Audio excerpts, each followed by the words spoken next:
Hey there, it's Gary Parrish. Welcome back to the CBS Sports Eye on College Basketball Podcast, where we sometimes discuss camel fighting, dodo birds, leaky black. Matt Norlander is here with me. If you're watching on YouTube, smash the like button like you're Brandon Davis. You have consent.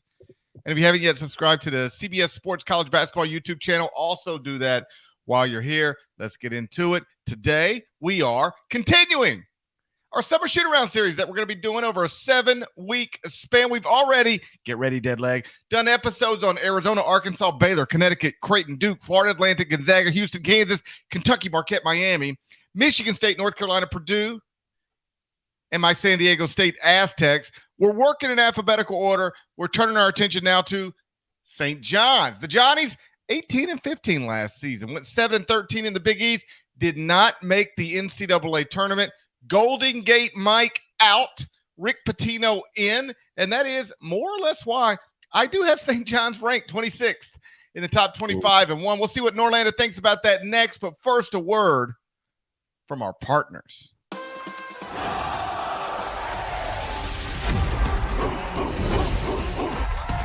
for something. First play of the game to the last play of the game. 1, 2, 3. And we've got two of the hottest conferences. This is big-time college ball. They're going to come. We're going to come. Two big boys getting ready to play. Big, the operative word here. And here they come.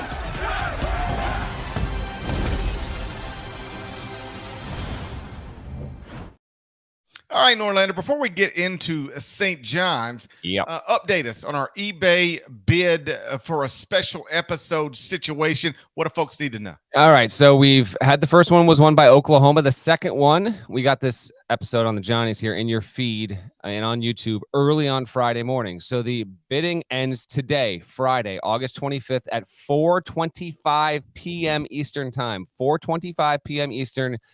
If you're watching this video, it's in the description. If you're listening, go to the pod description. I'll tweet it out. See if I can get Gary Parrish to tweet out one time a link to this auction bid here. I tweeted out a link to the. I did. I tried to participate one time, and then you know what you told me? Everybody screwed it up, and I was like, "This one is not screwed up." I got to stop putting my faith in other people. One last push. If you want a private Zoom call with me and GP. Maybe someone's lurking in the weeds. It's got to get to $1,000. We are not close to that as we do this, but we are in the double-digit bids, and we are well north of 300 at this point. But bid it up. Doesn't matter what doesn't matter the team. We're talking about it. Bonus episode next week. That will be the last one. I think our schedule for next week will be one regularly scheduled, or two actually, and then the two others will probably be Thursday, Friday. So we'll have our final week of shoot-arounds: Monday, Wednesday, Thursday, Friday next week. eBay auction bid.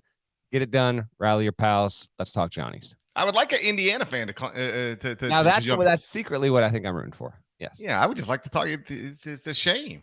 Yeah. It's a shame. I mean, we're talking about 21 different teams, and we can't get to Indiana. That's a shame. We'll see if the Indiana fans rallied. How much was it? $10 million to fire Archie Miller. You tell me you can't get $1,000? You can't get $1,000, Indiana fans, to make this happen? I just want to talk about Indiana. I mean, it's so clear in my mind. It's so clearly the second best program in the state. Okay, let's talk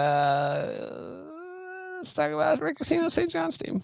St. John's in the preseason top 25 and one. Dead leg. Are you fond of it, or you ain't falling for it? I ain't falling for it. Not yet. Pitino is top 10 coach all time, as we recently talked about on our mailbag episode, and he's done a wonderful job. I think that St. John's is going to be improved from last season. Golden Gate Mike, we barely knew you. The Golden Gate Mike era is over, which is obviously a somber moment for this podcast.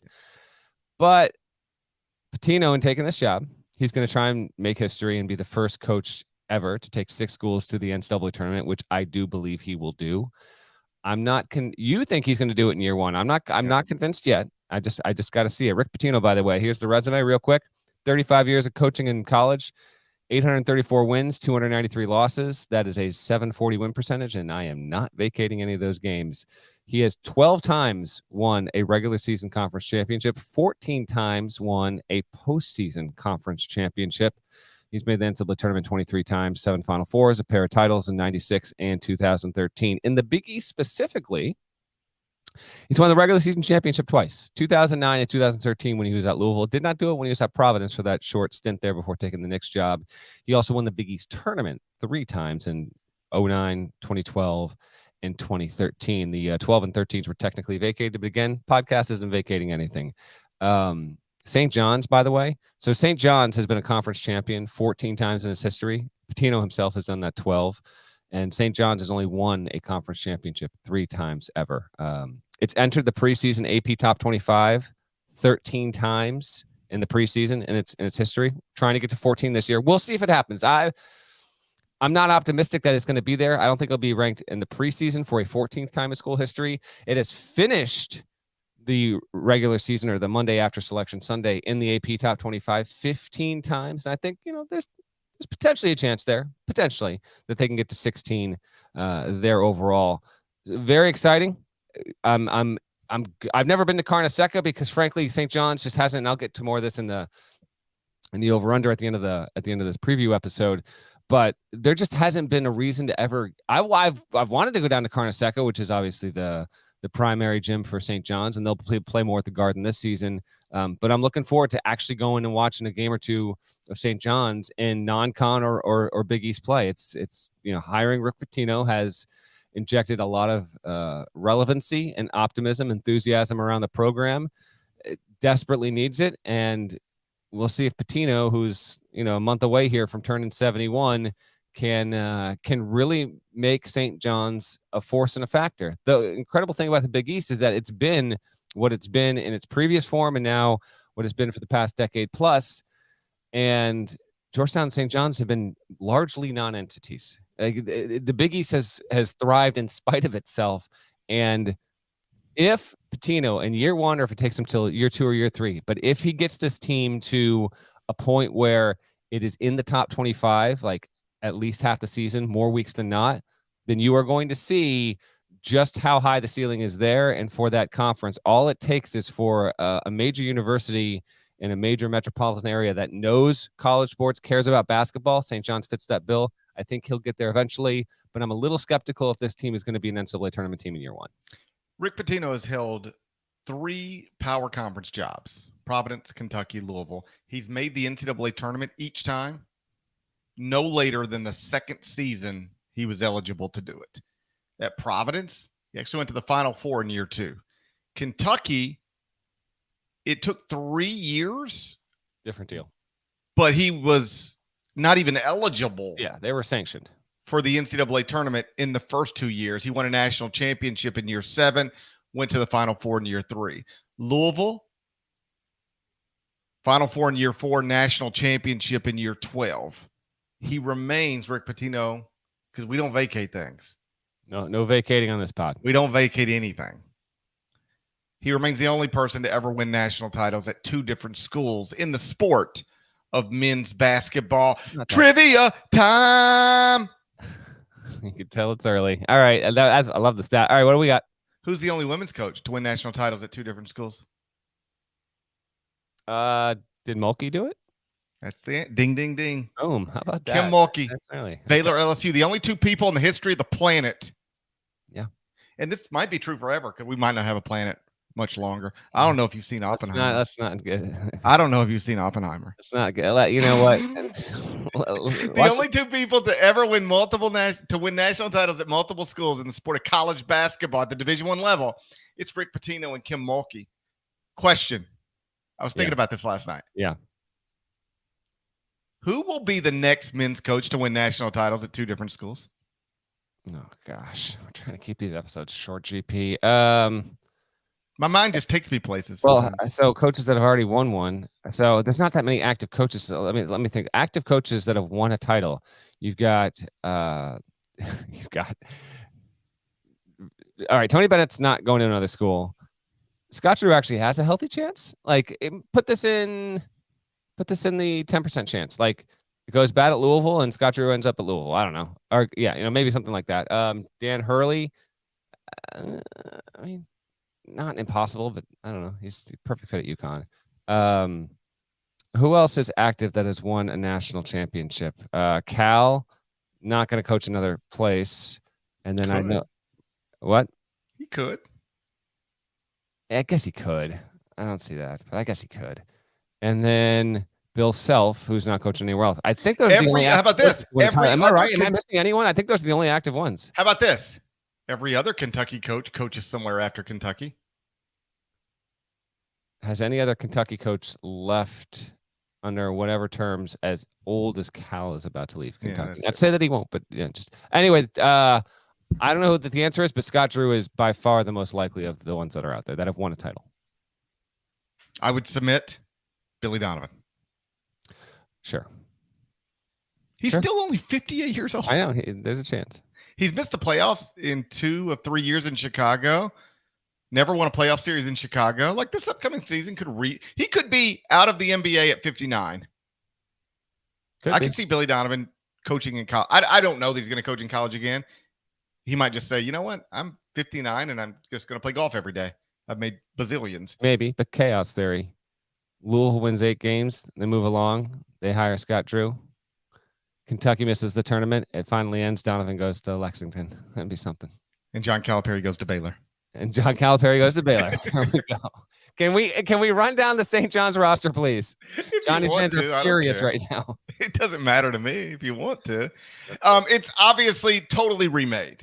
Rick went out through the transfer portal, got a couple Ivy League guys, brought some folks from Iona, and he's got a roster that I do think is good enough to go to the NCAA tournament, that I do think should be in the top 25 and 1 in the preseason. Although at BartTorvik.com in the preseason, where do you think St. John's is? BartTorvik.com right now. I don't know. When you say that, definitely tells me they're not top 25. I'll throw a dart and say 43.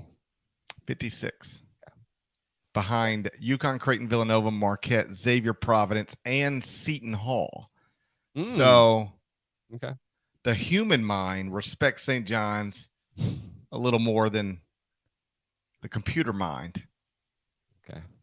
That AI thing ain't working out so well right now. Not yet. Not yet, but give it time. Brings Dennis Jenkins from Iona, who's probably going to start at league guard, average 15.6 points, 4.9 assists, 4.4 rebounds, 33 minutes per game last season for the Gales.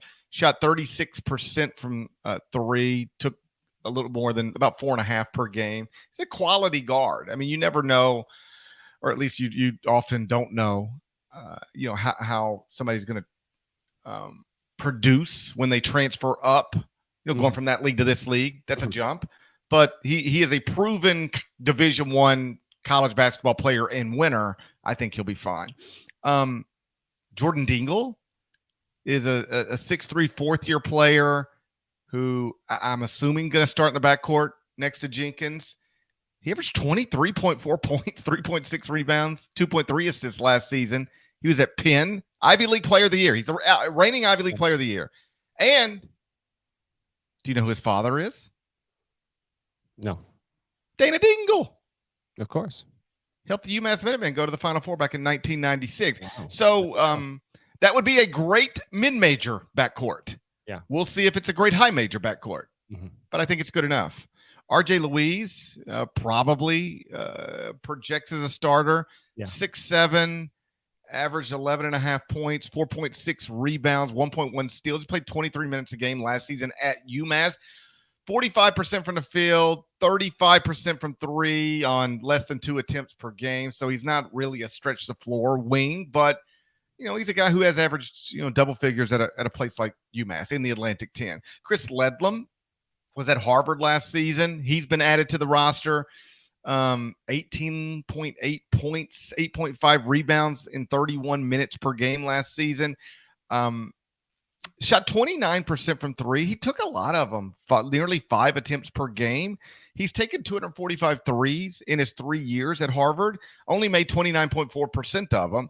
So that percentage, you'd like it to come up, but, he's going to stretch the floor from that position. And then, the main returner, that's Joel Soriano, a 6'11". He's a 5th-year player now, 15 points, 12 rebounds.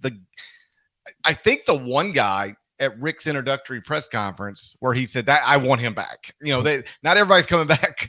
There's going to be a lot of, not everybody's coming back, but I want that guy back. It wasn't and exactly he's Deion back, and Sanders. he'll be one of the best bigs in the Big East.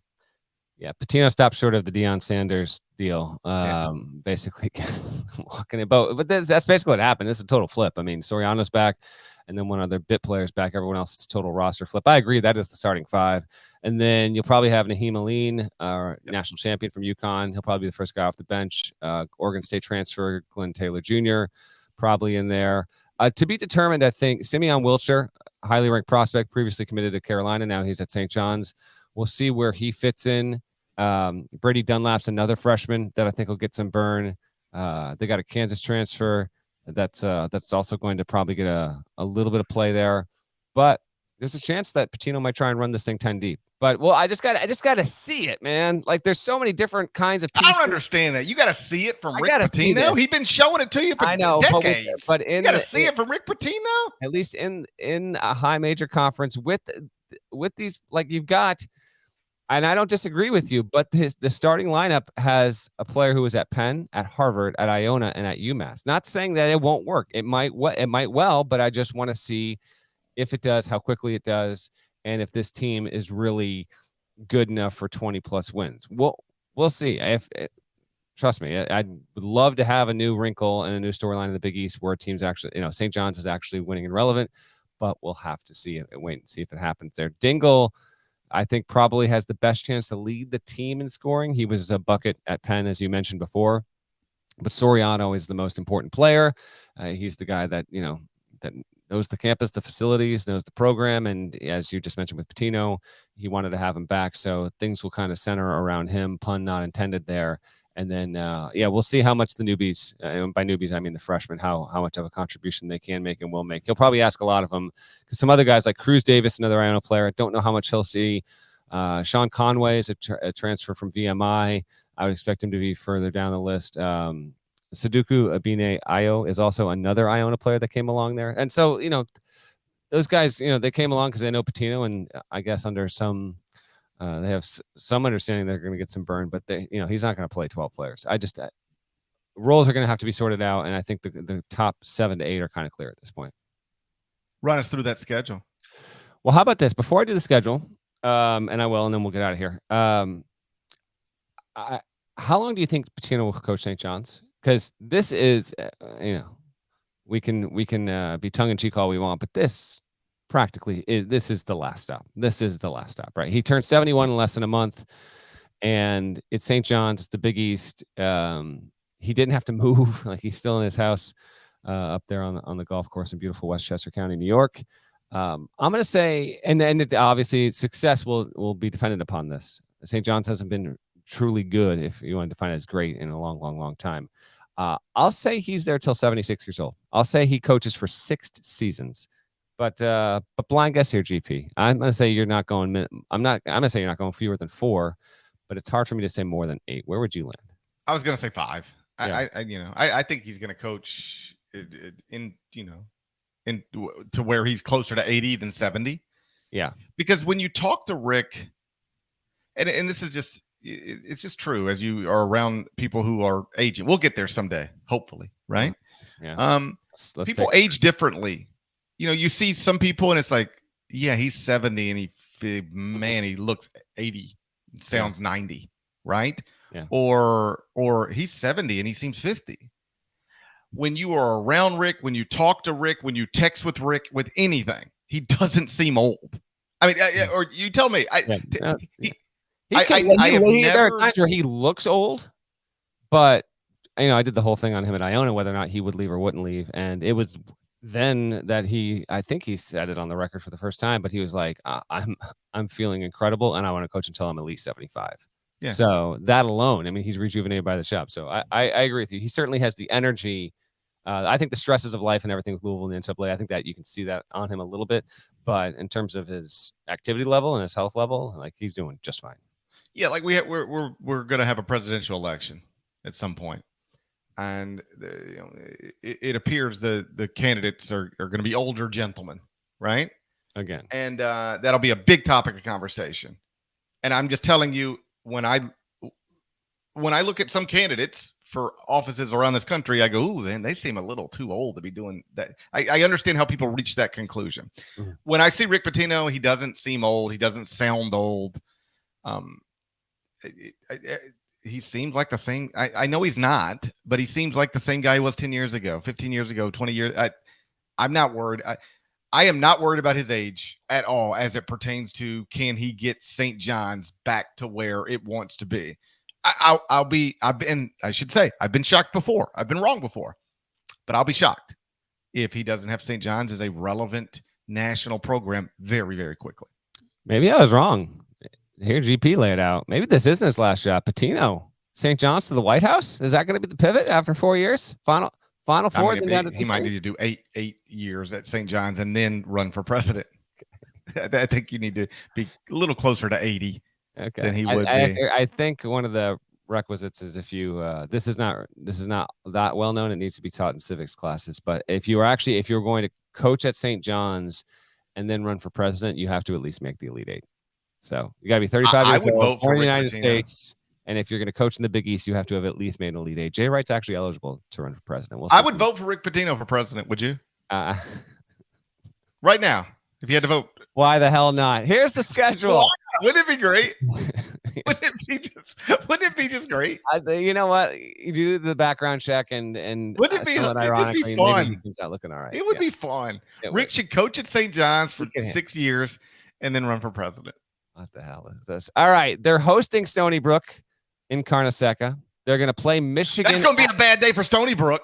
It probably will, but apparently with some of the schedule, like St. John's was willing to play some of the locals in the way that Golden Gate Mike and Lavin before him, I guess, were not. So home against Stony Brook, against Michigan in the Gavitt games at the Garden, and that will be that's game 2, and Michigan has plenty of questions. That'll just be a good, all right, let's check in on both these teams and see what they are in the first week of the season. Then they're going to play in the Charleston Classic. They get North Texas first. They'll then play either Dayton or LSU.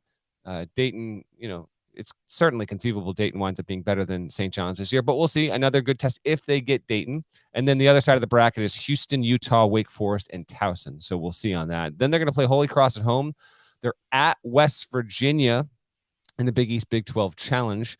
Then they host Sacred Heart against Boston College and Barclays, Fordham, and Hofstra. So repeat myself one more time as I always do on these. The power conference teams are Michigan, then maybe LSU, but Dayton could qualify there, and then maybe Houston, Utah, or Wake. They're at West Virginia, and they're going to play Boston College, which should be improved. Big East is obviously a round robin. So here's the deal, GP. Regular season over-under. St. John's, because I knew you'd have them in your rankings. I didn't know where they were. I was like, maybe he's got them like 23, but you got them 26. They're the last one sneaking in the back door there. St. John's hasn't won at least 21 games in the regular season since 2014-15 under Steve Lavin. But beyond that, St. John's has not won more than 21 games, postseason included, period, at all, since 1999-2000. It has been that long since this program has won or finished a season with more than 21 wins in the books. So with that in mind, Rick Pitino, flipped roster, 31-game regular season. I'm setting the over-under at 20.5 wins. Over. Yeah, you're cruising over. It's Rick Pitino, man. Give it. What are you talking about? All right. This guy's going to be president of the United States one day. Okay. Lay it out. What are you even talking about? I heard 0 non-league losses. 0. No, I'm just joking around. I'm going to go 3 non-league losses, 13-7 in the Big East. Put them at 21 wins in the rate, but heading into the Big East tournament. You were the dismissive nature of your voice after I gave the 20.5 indicated you're going minimum 22. I thought it was even 23, but okay, 21-10 for you. I will go under, and I'm going to say 19-12 for St. John's in its first year under Rick Pitino, and with spare no suspense here. They'll enter the Big East tournament on the bubble, needing to win for sure at least one game, but maybe it be a deal where they got to get a pair of wins in there to feel better about their NCAA tournament chances. That's my prediction for St. John's in year one. I think St. John's fans would not take that. They would take you. But if I said you can chance it, or I guarantee you 19 wins heading into the Big East tournament, I don't think St. John's fans would take that, because I think that's how much optimism Rick Pitino brings to your program. Nonetheless, that's my forecast on it. And that does mean, I believe, for the first time since we've done these summer shoot-arounds, I think St. John's, for me, is the first team I've predicted to not cross the 20-win threshold in the regular season. Wow. There we go. You'll have to live with that. I will. You're the one who's going to have to live with that. I hope you're comfortable. I am. Shouts to Devin Downey. Shouts to Chester, South Carolina. Shouts to Huck, Larnell. Thank you guys once again for watching, listening to Eye on College Basketball Podcast. If you're not subscribed, please go subscribe anywhere you subscribe to podcasts, including Apple and Spotify. Rate it, review it, leave a comment. There's more of us than there are of them. That should be reflected. So knock that out if you haven't knocked it out yet. We'll talk to you again real soon. Our next episode, Summer Shootaround Series, that's going to be on Southern California. Oh, I know you can't wait. Till then, take care.